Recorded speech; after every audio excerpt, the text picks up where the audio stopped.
మానవ శరీరము భాగాలు, జ్ఞానేంద్రియాలు, ఆరోగ్యము, పారిశుద్ధ్యము అనే అంశాల గురించి ఈ క్లాసులో తెలుసుకుందాం.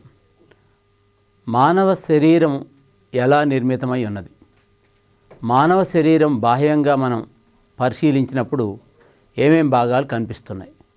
మానవ శరీరంలో అనగానే తల, కళ్ళు, చెవులు, ముక్కు, నోరు, మెడ, కాళ్ళు, చేతులు, మొండెం, ఇది మనకి బాహ్యంగా కనిపించేటటువంటి భాగాలు. మానవ శరీరంలో మనకి బాహ్యంగా చూస్తున్నటువంటి, అలాగే మానవ శరీరం లోపలి భాగాలు, మెదడు, నాలుక, అవి మన కంటికి కనిపించవు.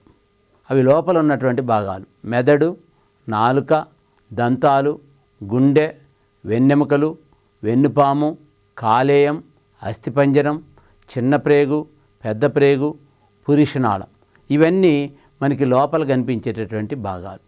మానవ శరీర నిర్మాణంలో బాహ్యంగా, అంతరంగా కనిపించేటటువంటి భాగాలు ఇవి. అయితే మానవ శరీరంలోని వ్యవస్థలు అంటే ఈ భాగాలన్నీ ఎలా పనిచేస్తున్నాయి? ఒక సిస్టమ్ అనేది ఉంది మానవ శరీరంలో. కొన్ని జీవక్రియలు జరుగుతుంటాయి. కొన్ని జీవ వ్యవస్థలు ఈ శరీరం లోపల ఉండటం వల్ల, ఒక జీవక్రియలు ఒక క్రమ పద్ధతిలో జరగటం వల్ల మానవ శరీరం ఒక నిర్మాణాత్మకంగా ఉండి ప్రాణం ఉన్నటువంటి జీవిగా మనగలుగుతుంది. అంటే ఈ వ్యవస్థలు అంటే ఏమిటి? ఏమేమి వ్యవస్థలు ఈ మానవ శరీరంలో ఉన్నవి అన్నప్పుడు శ్వాస వ్యవస్థ, జీర్ణ వ్యవస్థ, రక్త ప్రసరణ వ్యవస్థ, విసర్జక వ్యవస్థ, ఇది కాక ప్రత్యుత్పత్తి వ్యవస్థ, అస్థిపంజర వ్యవస్థ, నాడీ వ్యవస్థ, ఇవి మన శరీరంలో ఇంకా లోతుకు పోయినప్పుడు అంతఃస్రావి వ్యవస్థ, కండర వ్యవస్థ అని ఇంకా ఉన్నాయి. కాకపోతే మనం బ్రీఫ్గా ఇక్కడ కొన్ని తెలుసుకోవాల్సినటువంటి వ్యవస్థలు మరి ఇవి మాత్రమే. అయితే దీంట్లో ఒక్కొక్కటి దాని గురించి మనం పరిశీలిద్దాం. శ్వాస వ్యవస్థ. శ్వాస వ్యవస్థ అనగానే శ్వాస అంటే శ్వాసించడం, శ్వాస వ్యవస్థ ఊపిరితిత్తులు. మరి ఈ వ్యవస్థ ఎలా పనిచేద్దో కొంత మనం తెలుసుకుందాం. మనం గాలి, వాతావరణంలో ఉన్నటువంటి గాలిని ముక్కు ద్వారా పీల్చి మరి తిరిగి మనం వదలటం జరుగుతుంది. శ్వాస అవయవముల ద్వారా మన శరీరం నుండి ఆక్సిజన్ గాలిలో కలుస్తుంది. అంటే మన శరీరం నుండి మన శరీరంలో ఉన్నటువంటి అంటే గాలిలో ఉన్నటువంటి ఆక్సిజన్ని మనం మన శ్వాసావయవాల ద్వారా తీసుకొని కార్బన్ డైఆక్సైడ్ని గాలిలో కలుపుతుంది. ఆటోమేటిక్గా గాలిలో కలిసి ఉన్నటువంటి ఆక్సిజన్ని మనం శ్వాసించటం అంటే ముక్కు ద్వారా గాలి పీల్చుకున్న క్రమంలో ఆక్సిజన్ మన ఊపిరితిత్తుల ద్వారా శరీరంలోకి వెళ్తుంది. మరి ఇక్కడ ముక్కు ద్వారా మనం పీల్చుకున్న గాలి శ్వాసనాళంలోకి వెళ్ళి శ్వాసనాళం రెండుగా చీలి ఊపిరితిత్తులోకి తెరుచుకుంటుంది. అంటే మనం ముక్కు నుంచి పొడవాటి గొట్టంలాగా వెళ్ళిన తర్వాత అక్కడ రెండుగా చీలి మరి అవి రెండు ఊపిరితిత్తుల్లోకి తెరుచుకోవటం జరుగుతుంది. అంటే ఇక్కడ గాలిలో కలిసి ఉన్నటువంటి ఆక్సిజన్ని మనం ముక్కు ద్వారా పీల్చుకుంటున్న విషయం మనకు అర్థమైంది. అలాగే ముక్కు రంధ్రాల్లోని తేమ, వెంట్రుకలు శరీరంలోకి దుమ్ము, ధూళి వెళ్లకుండా ఆపుతాయి. మనం ఎంతో ఈ వాతావరణంలో కేవలం మనం ఆక్సిజన్ మాత్రమే పీల్చుకుంటాం అనుకుంటున్నాం. కాకపోతే ఆక్సిజన్ వల్లనే మనం ప్రాణవాయువు, అది ఆక్సిజన్ మనం సంరక్షిస్తుంది. అయితే దాంతోపాటు వేరే వాయువులు కూడా దుమ్ము, ధూళి ఇలాంటి అన్నీ కూడా మన శరీరం ముక్కు ద్వారా లోపల ప్రవేశించే అవకాశం, చెడు వాసనలు కూడా, చెడు గాలులు ఇవన్నీ కూడా ప్రవేశించే అవకాశం ఉంది. ఈ క్రమంలో ఏమైతే అంటే మన ముక్కులో ఉన్నటువంటి ముక్కు రంధ్రాల్లో ఉన్నటువంటి వెంట్రుకలు అవి దుమ్ము, ధూళిని లోపలికి పోనీయకుండా అక్కడే ఆపేస్తుంది. ఆపటం వల్ల అవి గడ్డగట్టి మరి అవి పొక్కుల రూపంలో బయటికి కూడా వచ్చే అవకాశం మనం పీల్చిన గాలి రెండు సంచుల లాంటి నిర్మాణాలైన ఊపిరితిత్తుల్లోకి ప్రవేశిస్తుంది. అంటే మనం ముక్కు ద్వారా ఒకసారి శ్వాసించుకోగానే దాన్ని మనం పీల్చుకునే దాన్ని ఉచ్ఛ్వాసం అని, వదిలేదాన్ని నిశ్వాసం అని కూడా అంటాం ఇక్కడ. అయితే ఇక్కడ ఊపిరితిత్తులో అనేక గాలి గదులుండి ఇవి ఆక్సిజన్, కార్బన్ డైఆక్సైడ్ల మార్పిడికి సహాయపడతాయి. ఇక్కడ ఉన్నటువంటి ఊపిరితిత్తులో ఉన్నటువంటి చిన్న చిన్న గదులు, గాలి గదులు ఉంటాయి. ఇవి గాలి గదులు, ఇవి వాయువుల వినిమయం నాకు తోడ్పడుతుంది. అంటే ఇక్కడ ఆక్సిజన్ వాయువుని లోపలికి ప్రవేశించటం, కార్బన్ డయాక్సైడ్ వివిధ భాగాల్లో తయారైనటువంటి కార్బన్ డయాక్సైడు, శరీర వివిధ భాగాల్లో తయారైన కార్బన్ డయాక్సైడ్ని తిరిగి ఊపిరితిత్తులకు వచ్చినప్పుడు ఈ ఊపిరితిత్తుల ద్వారా మళ్ళీ బయటకు పంపించడం జరుగుతుంది. వీటికి ఇక్కడ సూక్ష్మ అంటే గాలి గదులు ఇక్కడ రక్త ఉండి మనకి సహాయపడతాయి. అలాగే గాలి గదుల కుడ్యంపై అనేక సూక్ష్మ నాళికలు ఉంటాయి. ఈ నాళికలు మనం పీల్చుకున్నటువంటి అంటే సూక్ష్మ రక్త నాళికలు మనం పీల్చుకున్నటువంటి గాలిలోని ఆక్సిజన్ని గ్రహించి రక్తం ద్వారా శరీర భాగాలకి పంపిస్తాయి. అంటే డైరెక్ట్గా మనం పీల్చుకోగానే ఆ గాలి మరి శ్వాసావయం ద్వారా రెండుగా చీలి మళ్ళీ ఊపిరితిత్తులోకి ప్రవేశించిన గాలి డైరెక్ట్గా మళ్ళీ అన్ని శరీర భాగాల్లోకి వెళ్ళటం అనేది జరగదు. ఇక్కడ గ్రహించినటువంటి ఆక్సిజన్ గ్రహించినటువంటి సూక్ష్మ రక్త నాళికలు ఉండి అవి ఆక్సిజన్ని శరీరంలోని వివిధ భాగాలకి రక్తం ద్వారా ప్రవేశిస్తుంది. అంటే రక్తమే ఈ మనం తీసుకున్నటువంటి ఆహారాన్ని తీసుకున్నా అలాగే ఆక్సిజన్ని తీసుకున్నా ఇవి రక్తమే శరీరానికి అన్ని అవయవాలకి అందజేస్తుంది. అలాగే శ్వాస వ్యవస్థలో కార్బన్ డయాక్సైడు నీటి ఆవిరిని బయటకు పంపి ఊపిరితిత్తులకు సంబంధించిన వ్యాధులు మరి కూడా వస్తున్నాయి. అంటే ఇక్కడ కార్బన్ డయాక్సైడు కూడా మరి మన నీటి ఆవిరిని కార్బన్ డయాక్సైడ్ని శరీరంలో తయారయ్యే దాన్ని కూడా ఈ ఊపిరితిత్తులు బయటకు పంపించడం జరుగుతుంది. అంతేకాకుండా వ్యాధులకు చికిత్స చేసే డాక్టర్ని పల్మనాలజిస్ట్ అంటారు. అంటే ఏ వ్యాధులకు ఊపిరితిత్తు వ్యాధులకు చికిత్స చేసే డాక్టర్లు ఉంటారు. ఆ డాక్టర్ని మనం పల్మనాలజిస్ట్ అని అంటాం మనం. అంటే ఇక్కడ రక్త ప్రసరణ వ్యవస్థ అనగానే రక్తం అనగానే మనకి బాగా తెలుస్తుంది. మనకి చిన్న గాయమైనా చిన్న సూది గుచ్చుకున్నా చిన్న దెబ్బ తగిలినా పెద్ద దెబ్బ తగిలినా మనకి రక్తం గారటం మనం గమనిస్తుంటాం. ఇక్కడ రక్త ప్రసరణ వ్యవస్థ శరీరంలో ఎలా జరుగుతుంది, దాని యొక్క ప్రవాహం ఎలా ఉంటుంది అని మనం ఒకసారి పరిశీలిస్తే ఈ రక్త ప్రసరణ వ్యవస్థకి మొత్తం ముఖ్యమైనటువంటి భాగం ఈ వ్యవస్థలో గుండె. ఈ గుండె మొత్తం శరీరానికి రక్తం సరఫరా చేసేటటువంటి ఒక యంత్రంలాగా పనిచేస్తుంది. అంటే ఈ గుండె నుంచి రక్తనాళాలైన ధమనులు మంచి రక్తాన్ని మరి తీసుకొని మంచి రక్తంలో ఆక్సిజన్ కూడా తీసుకొని శరీరంలోని ప్రతి భాగానికి అందజేస్తుంది. అలాగే మరి సిరలు, దీంట్లో సిరలన్నీ కూడా ఉన్నాయి. ఇవి శరీరంలో తయారైనటువంటి అంటే చెడు రక్తాన్ని మళ్ళీ తీసుకొని దీన్ని మళ్ళీ గుండె ద్వారా మళ్ళీ శుభ్రపరచుకొని మళ్ళీ తిరిగి దానిలో ఉన్నటువంటి కార్బన్ డయాక్సైడ్ని అవి ఊపిరితిత్తుల ద్వారా బయటికి పంపించి ఆ చెడు రక్తంలో ఉన్నటువంటి కార్బన్ డయాక్సైడ్ని బయటికి పంపించడం జరుగుతుంది. మరి ఈ విధమైనటువంటి పనులు ఈ ధమనులు సిరలు చేస్తున్నాయన్నమాట. అలాగే దీనివలన శక్తి పొందటే కాకుండా శరీర ఉష్ణోగ్రతను కూడా క్రమపరుస్తుంది.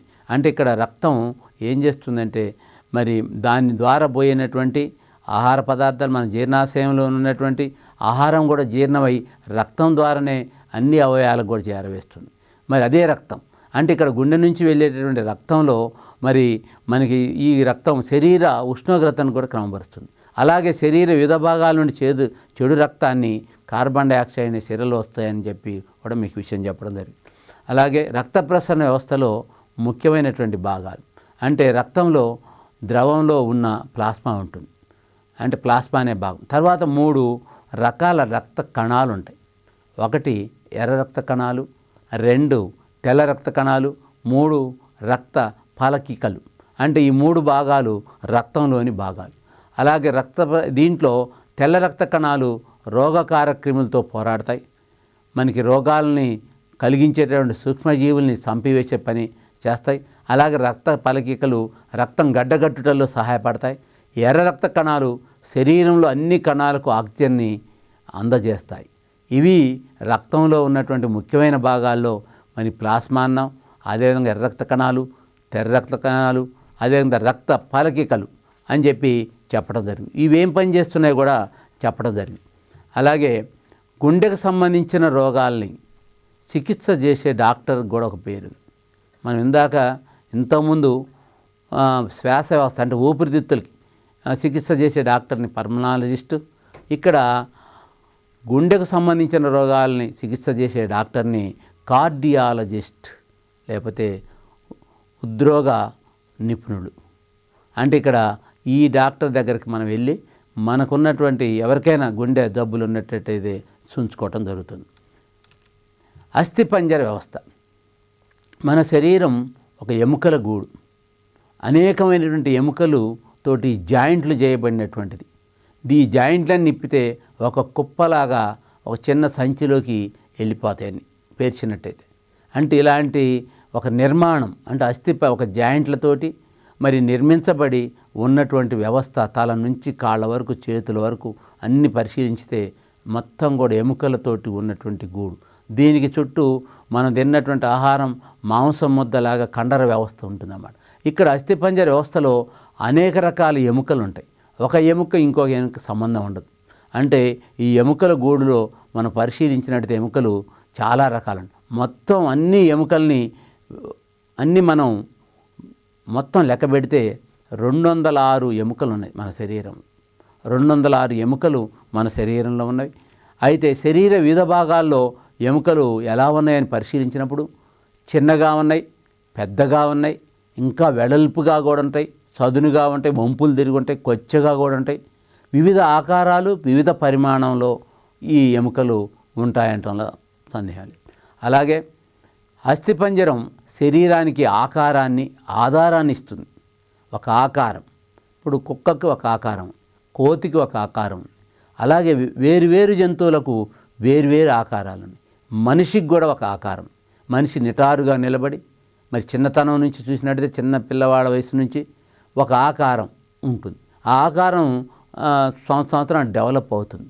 అంటే ఎముకలు కూడా డెవలప్ అవుతాయి, ఎముకలు కూడా పెరుగుతూ పోతాయి. అయితే చివరికి ఒక ఆకారం అనేది వస్తుంది. అంటే ఇక్కడ అస్థిపంజరం శరీరానికి ఆకారాన్ని, ఆధారాన్ని కూడా. ఆధారం అంటే ఏంటి అంటే ఈ ఎముకలు లేకపోతే, ఎముకలు ఇరిగినా, ఎముకలు జాయింట్లు దొలిగినా మనం నిలబడలేదు నిటారుగా. శరీరం నిటారుగా నిలబడలేదు. నిటారుగా నిలబడుతుంది శరీరం, కూర్చుంటుంది, పడుకుంటుంది. వేరువేరు యాంగిల్స్లో కూడా శరీరం వంపులు తిరుగుతుంది. మరి ఇవన్నీ తిరగటానికి కారణం ఒక కర్ర లాంటి భాగమేమి కాదు మన శరీరం. మన ఎముకల గూడు, మన అస్థిపంజరం ఒక కర్రలాగా ఉండేటటువంటి భాగం కాదు. ఎటైనా వంగుతుంది. చెయ్యిని వెనక ఉంచుతున్నాం, మణికట్టుకడ దగ్గర ఉంచుతున్నాం, మోచేయి దగ్గర ఉంచుతున్నాం, భుజం దగ్గర ఉంచుతున్నాం. ఇలా ఎక్కడైనా వంగే అవకాశం ఉన్నది వివిధ భాగాలు. అదే కూర్చున్నప్పుడు నడుము దగ్గర, మరి ఇలా పడుకున్నప్పుడు, అలా రకరకాలుగా ఈ శరీరం నిర్మాణం అంటే ఆకారాన్ని కూడా మార్చుకునేటటువంటి ఆధార వ్యవస్థ ఇది. అలాగే తలలోని ఎముకల చట్రాన్ని పుర్రె అంటారు. మన తల కూడా పరిశీలించి చూస్తే పైన మొత్తం ఒక చిన్న చిన్న ఎముకల తోటి ఉంది, ఒక చట్రం లాగా ఉంటుంది. దీన్ని పుర్రె అంటారు. ఈ పుర్రె లోపల మెదడును కాపాడుతుంది. ఈ పుర్రె ఏం చేస్తుంది, లోపల మెదడు కాపాడుతుంది. ఆ మెదడుని జాగ్రత్త కింద పడ్డప్పుడు కూడా మనకి వెంటనే దెబ్బ తగలదు. మెదడు వైపు దెబ్బ తగిలినప్పుడు మాత్రమే మనకి మెదడు దెబ్బ తగిలి అన్ఎక్స్పెక్టెడ్గా మరి అన్కాన్షియస్లో పోయి చనిపోయే పరిస్థితులు కూడా వస్తాయి. పుర్రె నుండి నడుము వరకు శరీర పృష్ఠభాగంలో 33 వెన్నుపూసలతో ఏర్పడిన వెన్నెముక ఉంటుంది. మనకి పుర్రె నుంచి కింది వరకు చూసినట్టయితే నిటారుగా పొడుగ్గా ఒక వెన్నుపూసలు ఉంటాయి. దానికి అటువైపున ఇటువైపున రెండు వైపుల పృష్ఠభాగంలో 33 వెన్నుపూసలతో ఏర్పడిన వెన్నెముక కూడా ఉంటుంది. అంటే ఇక్కడ వెన్నెముకలు అంటారు. ఇది శరీరాన్ని నిటారుగా ఉంచి ఒక ఆకారంలో ఉంచుతుంది. దీని మధ్యలో సన్నగా పోయేటటువంటిది వెన్నుపాము. ఇది నాడీ వ్యవస్థ సంబంధించింది. వెన్నుపాము కూడా ఇక్కడ ఉంటుంది. అలాగే దీనిలో వెన్నుపాము ఉండి ఎముకలకు సంబంధించి మరి వైద్యం చేసే డాక్టర్ కూడా ఉంటారు. ఇవన్నీ ఆర్థోపెడిషియన్ అంటారు. అంటే కేవలం మనకి దెబ్బలు తగిలినప్పుడు, యాక్సిడెంట్ అయినప్పుడు, మరి బెనికినప్పుడు, ఫ్రాక్చర్ అయినప్పుడు, ఇలాంటి సంఘటనలు జరిగిన క్రమంలో మనం ఏ డాక్టర్ చూసుకుంటామంటే ఆ డాక్టర్ పేరు ఆర్థోపెడిషియన్ అంటారు. అలాగే జీర్ణ వ్యవస్థ. ఇది జీర్ణ వ్యవస్థ అంటే మనం రోజు తినే ఆహారం మీద ఈ వ్యవస్థ పనిచేస్తుంది. మనం రోజు మంచినీళ్ళు తాగుతాం, ఆహారం తీసుకుంటాం. ఎలా పనిచేస్తుంది జీర్ణ వ్యవస్థలో అసలు ముఖ్యమైన భాగాలు ఏంటి? జీర్ణ వ్యవస్థ మరి చాలా ముఖ్యమైనటువంటిది. ప్రతిరోజు ఇది ఒక క్రమ పద్ధతిలో పనిచేస్తేనే ఇది మనకి జీవక్రియలు జరుగుతున్నాయి. అంటే ఇక్కడ ఆహారం తీసుకోవటం వల్లనే మిగిలిన జీవక్రియలు కూడా యాక్టివేట్ చేస్తుందన్నమాట. అలాగే ఆక్సిజన్ తీసుకోవటం వల్లనే మిగిలిన క్రియలు యాక్టివేట్ అవుతుంది. జీర్ణ వ్యవస్థలో ముఖ్యమైన భాగాలు నోరు, ఆహార వాహిక, 3 కాలేయం, పిత్తాశయం, జీర్ణాశయం, క్లోమం, చిన్న ప్రేగు, పెద్ద ప్రేగు, పురీషనాళం, పాయు. ఇది కొన్ని ప్రధానమైనటువంటి భాగాలు. జీర్ణ వ్యవస్థలో ఈ భాగాలన్నీ వాటి యొక్క విధులు నిర్వహిస్తూ జీర్ణ వ్యవస్థని సక్రమంగా జరిగేటట్టు చూసేటటువంటి వ్యవస్థలో ఉన్నటువంటి ముఖ్యమైనటువంటి భాగాలు. అలాగే ఇప్పుడు అసలు మనం తీసుకున్నటువంటి ఆహారం ఎలా తీసుకుంటున్నాం మనందరికీ తెలుసు. మనం ప్రతిరోజు ఆహారం తీసుకుంటున్నాం. అందరం నోటి ద్వారా ఆహారాన్ని తీసుకున్నప్పుడు వివిధ రకాల దంతాలు మన ఫస్ట్ ముద్ద చేతితోటి తీసుకొని నోట్లో పెట్టుకోగానే నోట్లోకి వెళ్ళినటువంటి ఆహారం మరి ఏం మార్పులు జరుగుతుంది. మనం తింటూ పోతుంటాం, జరుగుతుంటుంది. మళ్ళీ మధ్యాహ్నం ఆకలైనప్పుడు మళ్ళీ తింటూ పోతుంటాం. కానీ లోపల ఏం జరుగుతుంది, నోటిలో ఏం జరుగుతుంది, జీర్ణాశయంలో ఏం జరుగుతుంది, చిన్న ప్రేగులు ఏం జరుగుతుంది, పెద్ద ప్రేగులు ఏం జరుగుతుంది, కాలేయం, క్లోమం, ఇవన్నీ వాటి యొక్క పని ఏమిటి అని మనం పరిశీలించినప్పుడు, మనం ఒక్కొక్క దాని గురించి పరిశీలించినప్పుడు నోటిలో దంతాలు ఉంటాయి. దంతాలు అన్నం మనం తీసుకున్నటువంటి ఆహారం లోపల తీసుకోగానే దంతాలతోటి బాగా నములుతాం. నమిలే క్రమంలో దంతాల్లో కూడా కొన్ని రకాలు ఉన్నాయి. అంటే మనం ఒక్కొక్క ఆహార పదార్థాన్ని ఒక్కో రకమైన దంతంతో కొరకటం జరుగుతుంది. మరి ఆ విధంగా మనం ఒక జామకాయ తినాల్సి వచ్చినప్పుడు ఒక సైడ్ పన్నుతోటి, కూర పన్నుతో మాత్రం తింటాం. ఓ బిస్కెట్ తినాలనుకున్నప్పుడు అది ముందు పండ్లతోటి, కొరుకుడు పండ్లతో తింటాం. అట్లా ఒక్కొక్క దాన్ని నమలాలనుకున్నప్పుడు దవడ పండ్లతో నవ్వుతాను.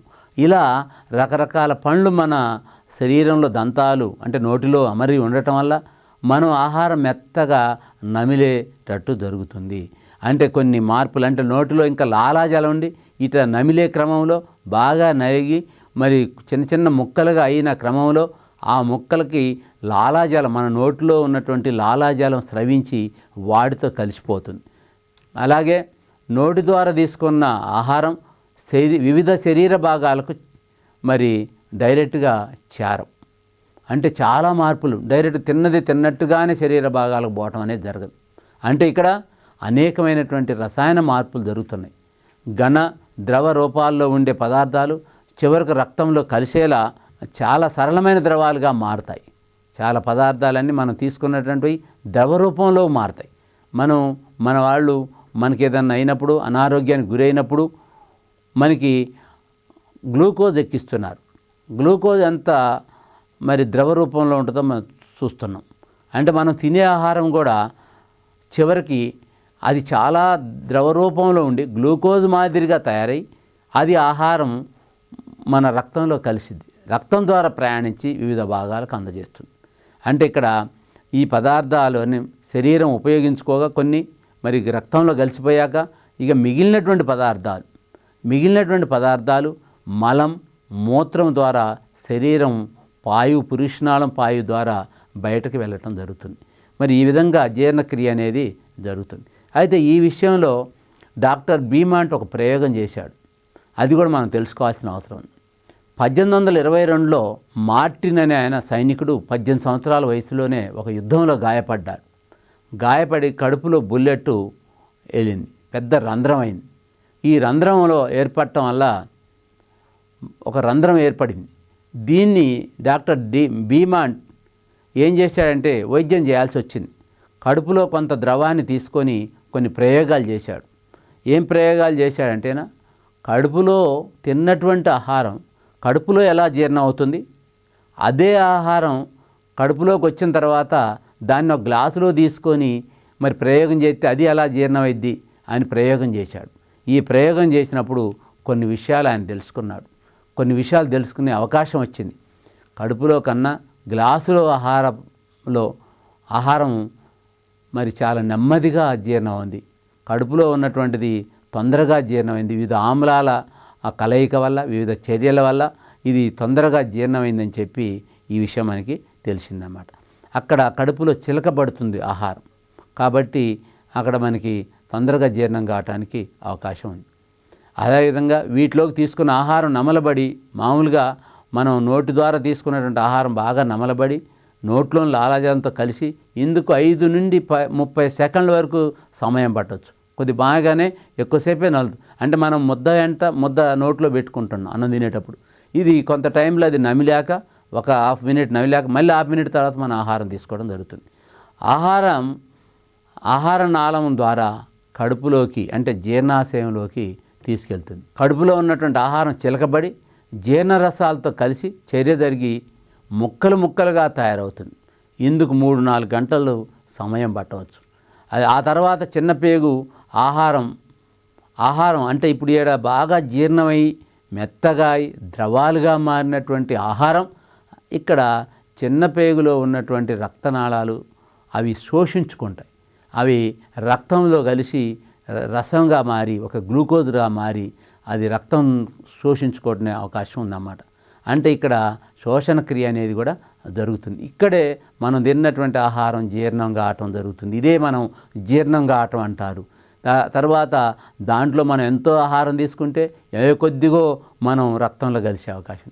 మరి మిగిలినటువంటిది మీకు తెలుసు, అది వ్యర్థ పదార్థాలుగా మారి అవి శరీర భాగం నుంచి బయటకు పంపించడం జరుగుతుంది. అదే జీర్ణం కాని ఆహారం పెద్ద ప్రేగు ద్వారా వ్యర్థ పదార్థాలు మూత్ర రూపంలో శరీరం బయటికి, ఘన రూపంలో ఉన్నాయి మల రూపంలో బయటికి వెళ్ళటం జరుగుతుంది. అవస్కర రంధ్రం ద్వారా ఆహారం ఎప్పుడు కడుపు నిండా తినకూడదు. 25% ఖాళీగా ఉంచాలి కడుపుని. అప్పుడే ఈజీగా మనకి ఆహారం జీర్ణం అవుతుంది. లేకపోతే ఆహారం తొందరగా జీర్ణం కావడానికి కష్టమయ్యే అవకాశం ఉందన్నమాట. విసర్జక వ్యవస్థ మన శరీరంలో వివిధ వ్యవస్థల్లో విసర్జక వ్యవస్థ ఒకటి.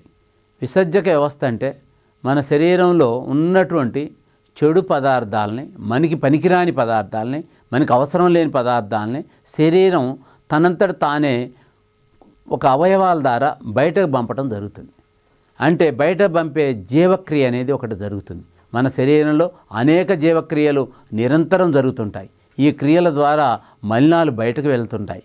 అంటే శరీరంలో తయారైనటువంటి మలినాలు వివిధ రకాలుగా శరీరం నుండి బయటకు వస్తున్నాయి. సపోజ్ మనకి ఊపిరితిత్తులు అలా పంపించేటటువంటి భాగాలు, ముఖ్యమైన భాగాలు ఉన్నాయి. అవేంటంటే ఊపిరితిత్తులు, మూత్రపిండాలు, చర్మం. ఈ 3 విసర్జక అవయవాలుగా పనిచేస్తాయి. అంటే చెడు పదార్థాలని, వ్యర్థ పదార్థాలని అవి శరీరం నుంచి బయటకు పంపించే పని జరుగుతుంది. అంటే ఫస్ట్ ఊపిరితిత్తులు, మూత్రపిండాలు, చర్మం. ఫస్ట్ ఊపిరితిత్తుల గురించి చూద్దాం. శరీరంలో వివిధ శరీర భాగాల నుంచి వచ్చినటువంటి కార్బన్ డయాక్సైడ్ని ఊపిరితిత్తుల ద్వారా విసర్జించబడుతుంది. ఇది ఊపిరితిత్తులు చేసేటటువంటి పని. అంటే కేవలం కార్బన్ డయాక్సైడ్ వాయువుని, నీటి తేమని, నీటి ఆవిరిని ఈ బయట పంపుతుంది. కాబట్టి ఇది విసర్జక అవయవం. అంటే ఈ ఊపిరితిత్తులు 2 రకాలుగా మనం శ్వాస అవయవాల కింద వస్తుంది, విసర్జక అవయవాల కింద కూడా మనం మాట్లాడుకోవచ్చు. అలాగే మూత్రపిండాలు ఎక్కడుంటాయి? మన శరీర నడుము భాగంలో వెనుక వైపున, వెన్నెముకకు ఇరువైపులా 2 మూత్రపిండాలు ఉంటాయి. అంటే ఇక్కడ రక్తాన్ని వడపోసి మలినాలను వేరు చేస్తాయి. ఈ మూత్రపిండాలు అవి రక్తం మూత్రపిండాల్లో గుంట ప్రవహిస్తున్నప్పుడు అవి రక్తాన్ని వేరు చేసి, దానిలో ఉన్నటువంటి మలినాలను వేరు చేసి పరిశుభ్రమైనటువంటి రక్తంగా ఇక్కడ తయారయ్యే అవకాశం ఉంది. ఈ మలినాలను మాత్రం మూత్రం రూపంలో బయటకు పంపడం జరుగుతుంది. ఇక్కడ మూత్రపిండాలు చేసే పని ఒక్కటి గుర్తుంచుకోవాలి. ఏంటంటే ఇది రక్తాన్ని శుభ్రపరుస్తుంది. రక్తంలో ఉన్న మలినాలను వేరు చేసి మలినాలను మూత్రం ద్వారా బయటకు పంపించటం జరుగుతుంది. అలాగే ఇది రక్తంలోని మలినాలను ఇంకా చెమట రూపంలో కూడా పంపుతుంది. చెమట రూపంలో కూడా బయటికి పంపుతుంది. ఎలా అంటే ఈడ మన చర్మం కూడా ఈడ విసర్జక అవయవమే. మనం బాగా ఆటలాడినప్పుడు, బాగా పనిచేసినప్పుడు మన శరీరం నుంచి చెమట బాగా వస్తుంది. బాగా చెమట వచ్చినప్పుడు ఆ చెమట ఎక్కడి నుంచి వస్తుంది? శరీరం లోపల నుంచే. శరీరం లోపల వివిధ క్రియల వల్ల ఆ చెమట రూపంలో మన ఉప్పుగా ఉంటుంది. అది ఉప్పగా అంటే సాల్ట్స్.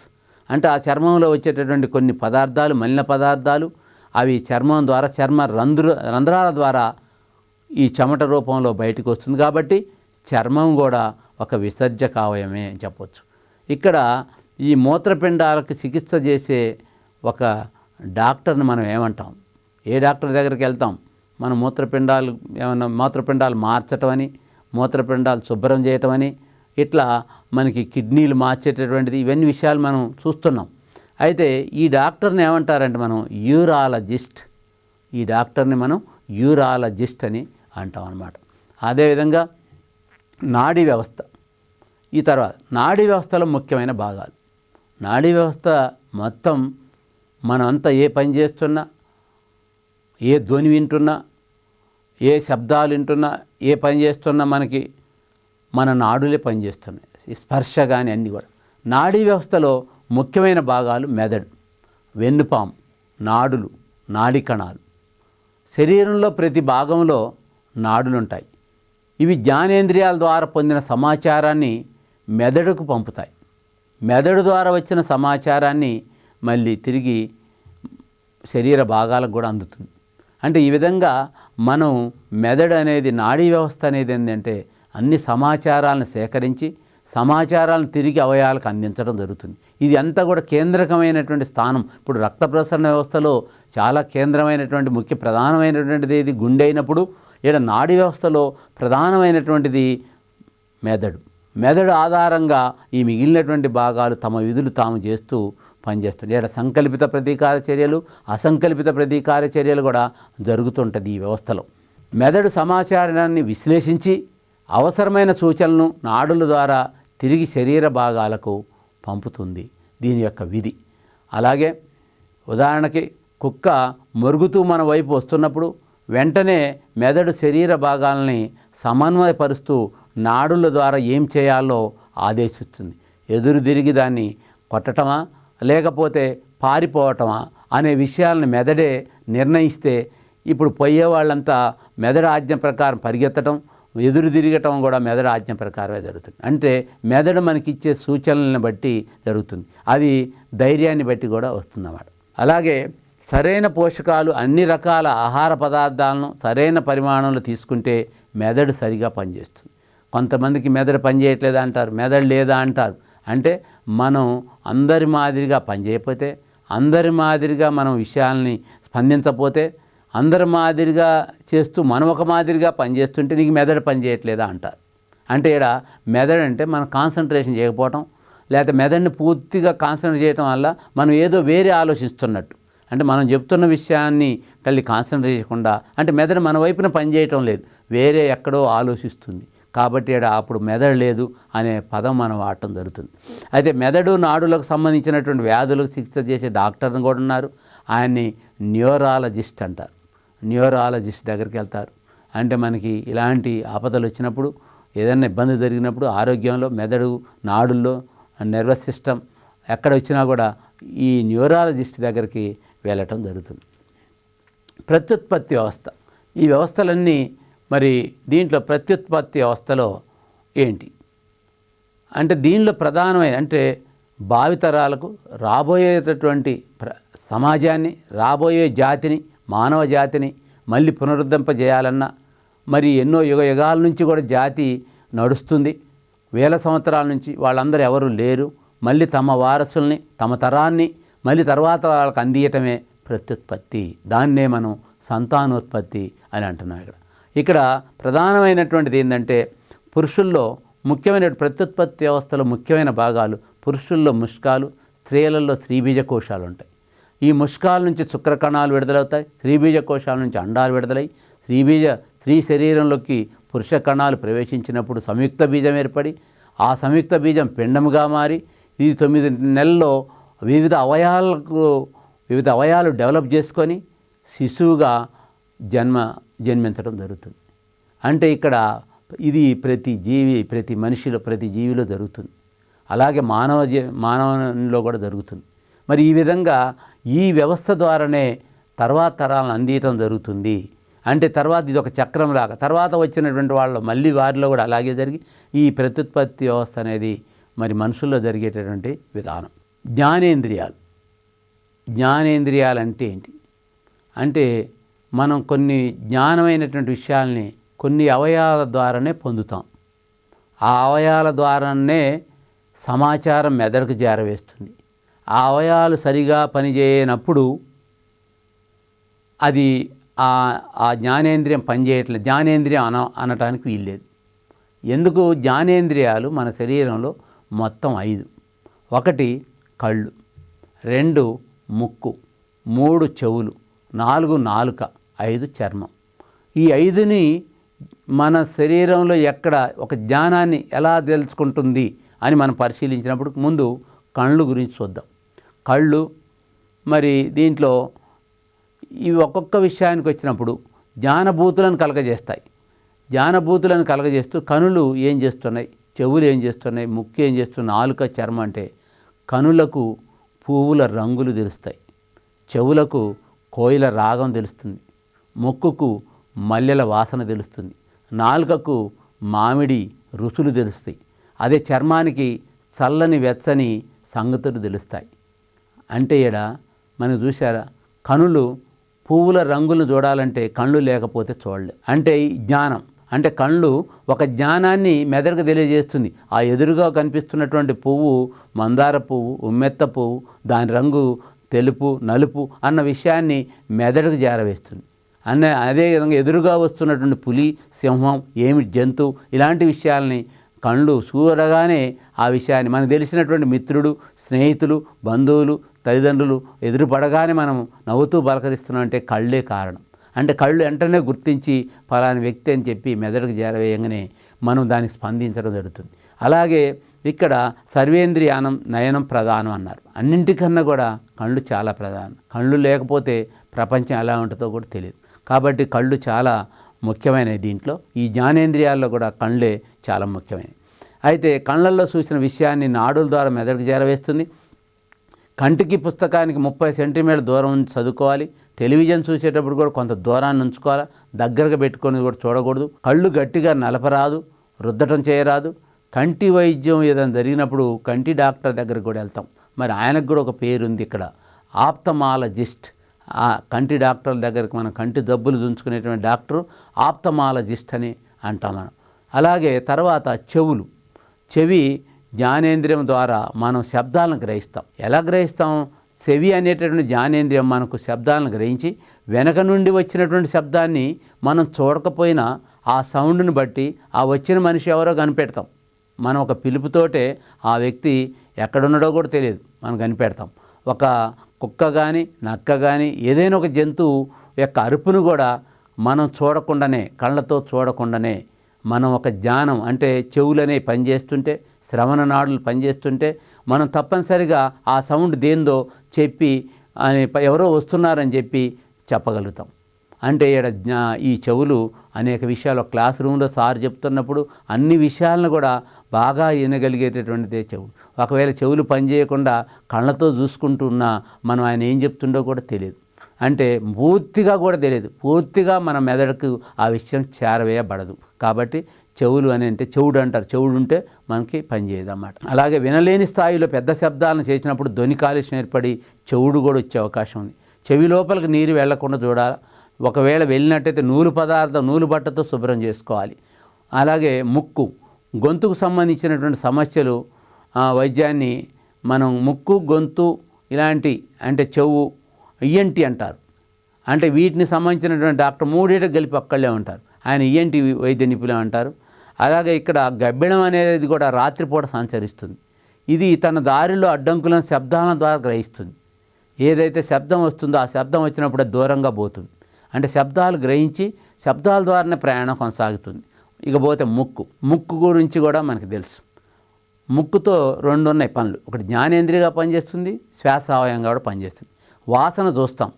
కొత్తిమీర, కరివేపాకు, ఉల్లి, వెల్లుల్లి, లవంగాలు, యాలకులు మొదలైనవి మనం మంచి వాసన, భలే మంచి వాసన వస్తుంది అంటారు. మనం ఎక్కడి నుంచో వస్తుంటే ఒక పిండి వంటల వాసన రాగానే ఇంటి ముందర చూడపోయినా, కళ్ళతో చూడపోయినా, చెవితో ఎట్లాగూ మనం పరిశీలించలేం, ముక్కుతోడు చూసి మన ఇంట్లో ఏదో జరుగుతుంది అని చెప్పి, ఏదో కొత్త ఒక వస్తువు, కొత్త పిండి వంటం ఉందని చెప్పి గ్రహిస్తాం.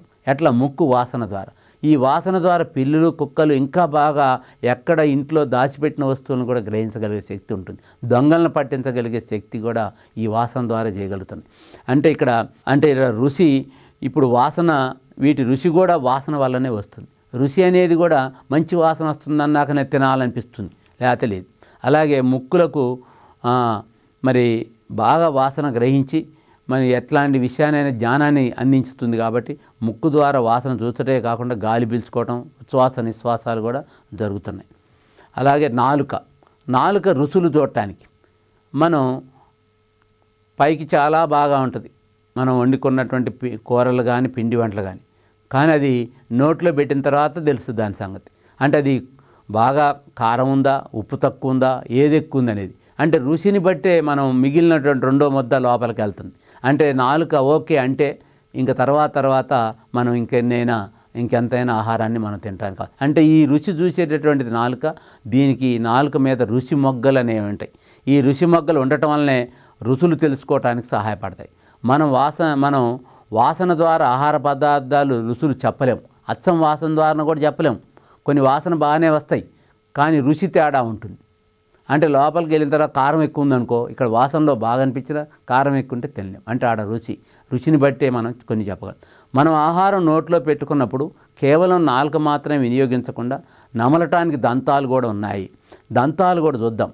ఆహార పదార్థాన్ని నమిలినప్పుడు అవి ముక్కలుగా మారి లాలాజలంతో కలిసి రుచినిస్తాయి. కొరకటానికి, చేల్చటానికి, నమలటానికి, నమిలిన పదార్థాన్ని పిండిలా విసరటానికి వేర్వేరుగా 4 రకాల దంతాలు ఉన్నాయి. ఒకటి కొరుకుడు దంతాలు, కోర దంతాలు, నమలు దంతాలు, విసురు దంతాలు.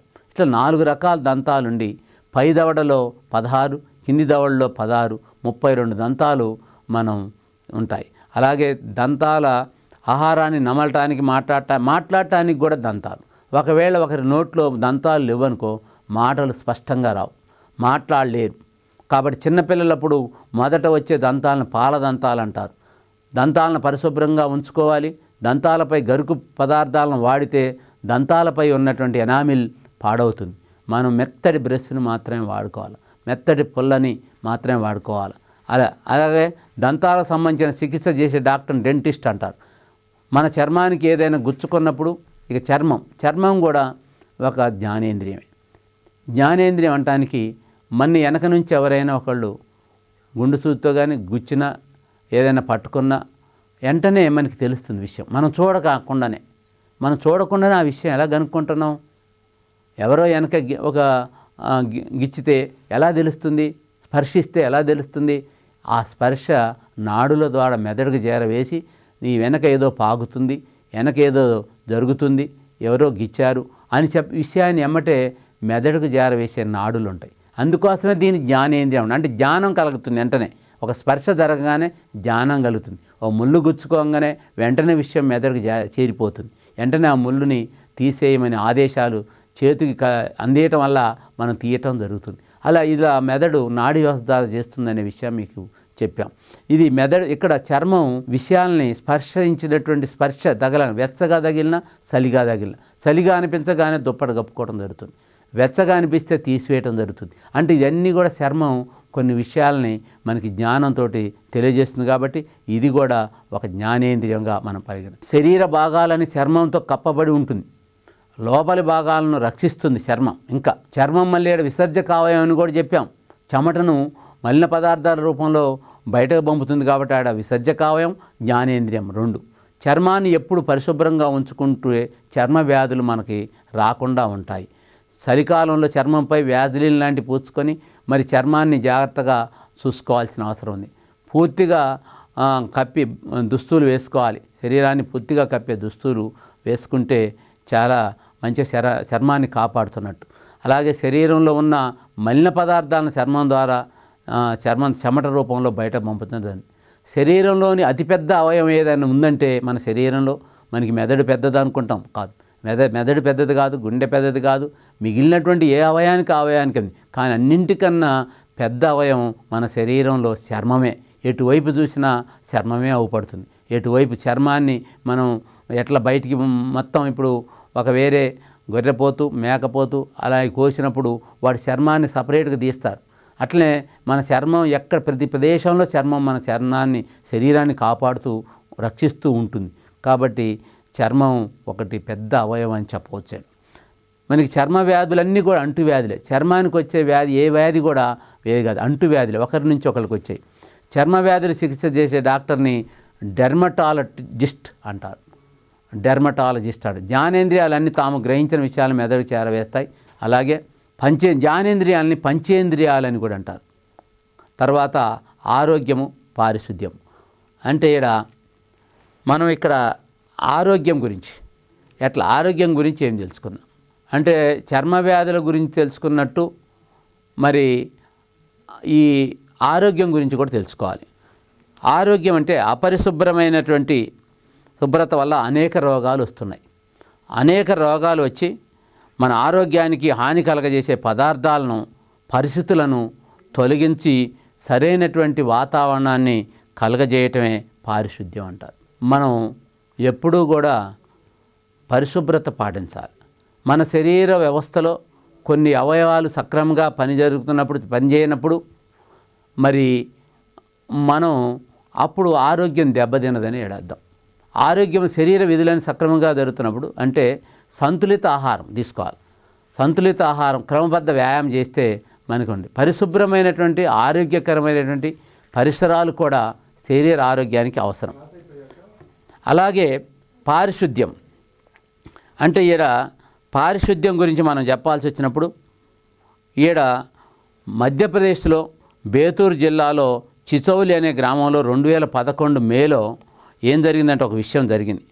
అనితాబాయి అనే అమ్మాయిని రత్నపూర్ అనేటువంటి గ్రామానికి శివరాం అనే అబ్బాయికి ఇచ్చి పెళ్లి చేశారు. ఇక్కడ ఒక మన విషయం గుర్తుంచుకోవాలి. అనితాబాయి అనే అమ్మాయిని శివరాం అనే అబ్బాయికి ఇచ్చి పెళ్లి చేయటం వల్ల పారిశుద్ధ్యం గురించి చెప్పే విషయం ఇది.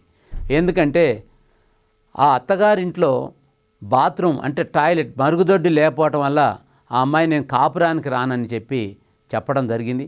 అప్పుడు గ్రామస్తులంతా కూడా మన గ్రామంలో ఒక అమ్మాయి కాపురానికి రానన్నది, మరి దీన్ని ఏం చేయాలని అందరూ ఒక నిర్ణయానికి వచ్చి గ్రామస్తులందరూ కలిసి ఆ అనితాబాయి ఏ ఇంటికైతే కోడలుగా వచ్చిందో వాళ్ళ ఇంట్లో అందరూ కలిసి ఒక టాయిలెట్ కట్టేశారు. టాయిలెట్ నిర్మాణం చేశారు. నిర్మాణం చేస్తే ఆ అమ్మాయి అప్పుడు అత్తగారింటికి రావటం జరిగింది. ఇది ఒక సంచలనమైనటువంటి విప్లవాత్మకమైనటువంటి మార్పు. దీనివల్ల ఆ గ్రామంలో ఉన్నటువంటి ప్రతి ఒక్కళ్ళు కూడా బాత్రూమ్ కట్టి ఆ ఊరు భారతదేశంలోనే ఒక మొట్టమొదటి మరుగుదొడ్డి లేని గ్రామంగా అంటే అన్ని ఇళ్లల్లో మరుగుదొడ్డి ఉన్న గ్రామంగా పేరుపడది. దానికి ఒక బహుమతి కూడా అనితాబాయికి అప్పటి ప్రతిభా పాటిల్, మన్మోహన్ సింగ్ గారు 50,000 బహుమతి ఇచ్చి అభినందించడం కూడా జరిగింది.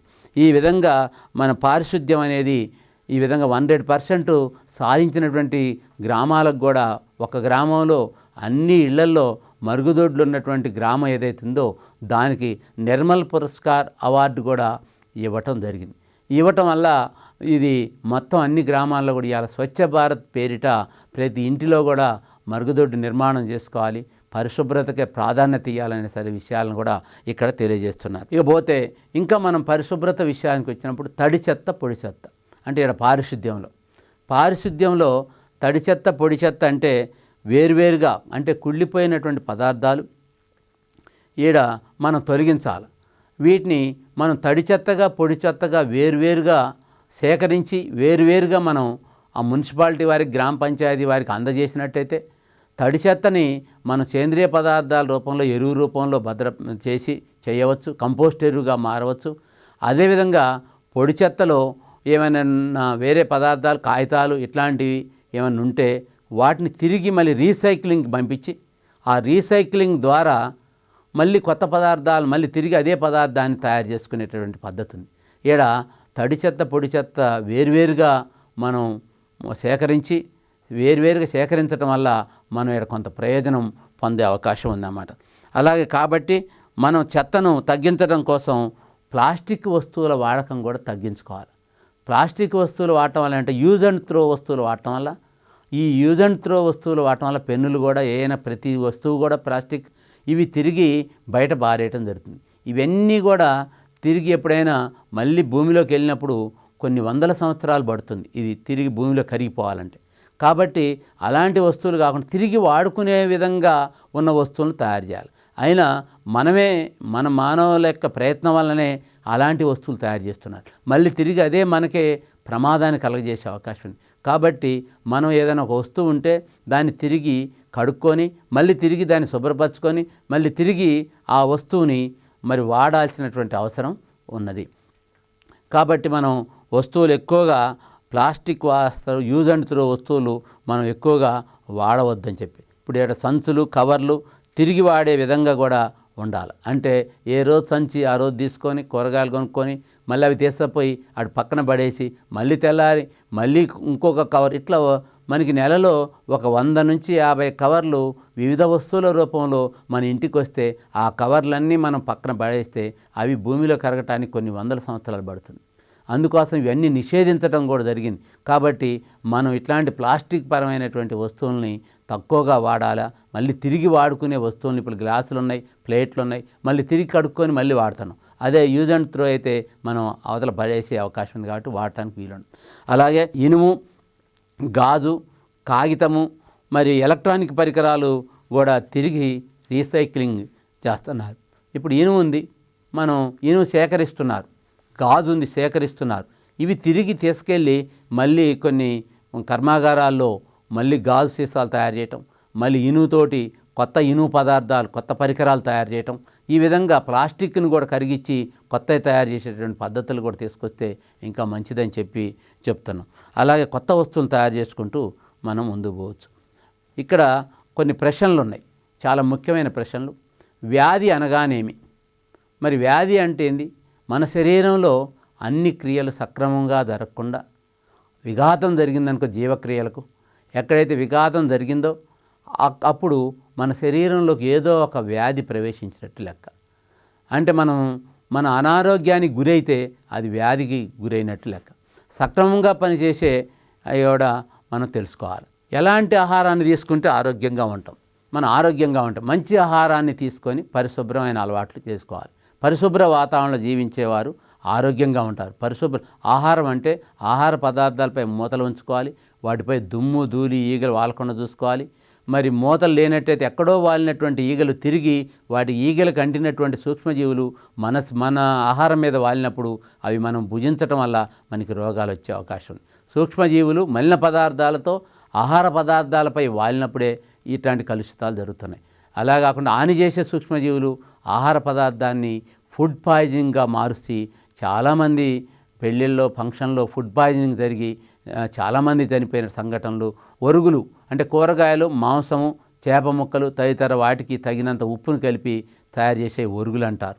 అదే ఇవి నిల్వ ఉన్న కూరలు, పచ్చళ్ళు కూడా ఎక్కువగా వాడకూడదు. జనతా ఫ్రిడ్జ్ అని అంటారు. ఇవాళ పేదవాళ్ళు ఒక 2 మట్టి తొట్టిలు తయారు చేసి ఒక తొట్టిలో, పెద్ద తొట్టిలో ఉసుక పోసి దాంట్లో ఇంకొక తొట్టి ఉంచి దాంట్లో కూరగాయలన్నీ పోసి దాని మీద ఒక జనపనార బస్తాగాని కప్పి ఉంచితే కొన్ని రోజుల పాటు కూరగాయలు మనం దాన్నే మన జనతా ఫ్రిడ్జ్ అని అంటారు.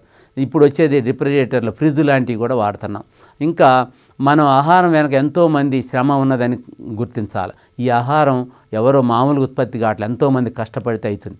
అయితే ఇక్కడ దీన్ని మనం కష్టపడినటువంటి ఆహారాన్ని వృధా చేయొద్దు. ఎక్కడ పడితే అక్కడ మనం చేతనైన వరకు తినే మట్టికే తినాలి. మనం ప్లేట్లో పెట్టుకునేటప్పుడు చాలా వృధా అవుతుంది. మనం ఈ ఒక ఫంక్షన్లో ఒక ఆహారం తయారు చేస్తే దాంట్లో ఒక 75-60% ఆహారమే తింటున్నారు. మిగిలినటువంటి పెట్టుకున్న ప్లేట్లో ఒక 80%-70% తింటున్నారు. అది నచ్చ అన్ని పక్కన పడేది. ఇలా వృధా ఆహారం ఎలా తయారవుతుంది? ఎంతమంది శ్రమిస్తే ఈ ఆహారం తయారవుతుంది? మరి అట్లాంటి ఆహారాన్ని తిరిగి మనం ఒక మురికాలలోనో ఎన్నో వేస్ట్గా వేస్తున్నాం. ఇది బాగా ఆలోచించాల్సిన విషయం మనకుంది. ఇక దీంట్లో ముఖ్యమైన ప్రశ్నలు. విసర్జక వ్యవస్థలో ప్రధాన అవయవం మూత్రపిండం. అలాగే పల్మనాలజిస్ట్ అనే డాక్టర్ ఏ వ్యాధికి చికిత్స చేస్తారు? ఊపిరితిత్తులకి. అలాగే రక్తం గడ్డగట్ల తోడ్పడే భాగాలు, రక్త ఫలకికలు. ఇవి చాలా కాంపిటేటివ్ టెస్ట్లో బాగా వస్తాయి, ఎన్నోసార్లు వచ్చాయి. దీన్ని మనం గమనించాలి. మన శరీరంలో మొత్తం ఎముకలు ఎన్ని ఉంటాయి? 206. లాలాజలం ఎక్కడ ఉంటుంది? నోరు. మూత్రపిండాలకు చికిత్స చేసే డాక్టర్ని ఏమంటారు? యూరాలజిస్ట్. నాడీ వ్యవస్థలో ముఖ్యమైన భాగం అంటే మీకు ఇంతకుముందు చెప్పాను, నాడీ వ్యవస్థలో ముఖ్యమైన భాగం మెదడని. మెదడే అన్నింటికన్నా కేంద్రం. అంటే ఈ మెదడు సహాయంతో నాడీ వ్యవస్థ అంతా కూడా జరుగుతుందనే విషయాన్ని కూడా మీకు తెలియజేయడం జరిగింది. అలాగే దీనిలో జ్ఞానేంద్రియం కానిది ఏది? ఏమిచ్చాడు? 4 ఇచ్చాడు. ఒకటి నాలుక, దంతాలు, ముక్కు, చెవి. మనకి తెలుసు. కానిదేది? జ్ఞానేంద్రియం కానిదేది? ఇందాక పంచేంద్రియాలు అన్నాం. నాలుక, ముక్కు, చెవి, దంతాలు. మీకు బాగా తెలిసే ఉంటుంది. దంతాలు జ్ఞానేంద్రియం కాదు. మరి దాని ఏంది? ఇంకా మిగిలిన 2 అంటే నాలుక, ముక్కు, చెవి, చర్మం, ఇంకోటి కళ్ళు. 5. అలాగే చీల్చడానికి ఉపయోగించే దంతాలు, కూర దంతాలు, కొరుకు దంతాలు, నములు దంతాలు ఏది కాదు. కూర దంతాలతోటి మనం చీల్చడానికి, అంటే ఒక ఏదైనా జామకాయ కానీ ఏదైనా మాంసం లాంటి పదార్థాలు తిన్నప్పుడు చీల్చడానికి ఉపయోగించేది కూర దంతాలే. మన శరీరంలోని అతిపెద్ద అవయవం, అన్నింటికన్నా పెద్ద అవయవం ఏది? మనం ఎటు వెళ్ళొచ్చు? మన చర్మమే. అంటే మెదడు, గుండె, జీర్ణాశయం, చర్మం. అంటే చర్మం మన శరీరంలో చాలా పెద్ద అవయవం అని చెప్పాను ఇంతకుముందే. అలాగే తగినంత ఉప్పు కలిపి ఎండబెట్టి నిల్వ ఉంచే పదార్థాలను ఏమంటారు? అంటే వీటిలో ఒకటి అటుకులు, చేపలు, ఒరుగులు, బ్రెడ్. అంటే ఉప్పు గలపాల, ఎండబెట్టాల, దాన్ని అవి తీసి బాగా ఎండిన తర్వాత ఒక డబ్బాలో భద్రపరుచుకొని మళ్ళీ అవసరం ఉన్నప్పుడు వాడుకోవాలి. వీటిని మనం చాలా ఉన్నాయి అట్లా వాడుకునే, వడియాలని, అప్పడాలని, లేకపోతే ఇంకా రకరకాల వస్తువులని. వాటిలో ఒరుగులు, ఈ ఒరుగులు మనం ఎండబెట్టి ఉప్పు కలిపి మరి భద్రపరుచుకొని వాడుకుంటాం అన్నమాట. కాబట్టి ఈరోజు మనం మానవ శరీరము, వివిధ రకాలైనటువంటి వ్యవస్థలు, జ్ఞానేంద్రియాలు, మరి అదేవిధంగా ఆరోగ్యము, పారిశుద్ధ్యము అనే విషయాల మీద చాలా ముఖ్యమైనటువంటి అంశాలు ఉన్నాయి. దీంట్లో ముఖ్యమైనటువంటి ప్రశ్నలు ఉన్నాయి. చాలా ఇంపార్టెంట్ టాపిక్ ఇది. కాబట్టి దీన్ని మనం ఒకసారి చూసుకొని జ్ఞప్తి తెచ్చుకొని మరి దీన్ని మంచిగా చదువుకుంటే మరి దీని మీద మనకి కాంపిటేటివ్ టెస్ట్లో అనేక ప్రశ్నలకు సమాధానాలు రాయొచ్చని చెబుతూ మరి ఈ చాప్టర్ ఇంతతో ముగిస్తూ నమస్కారం.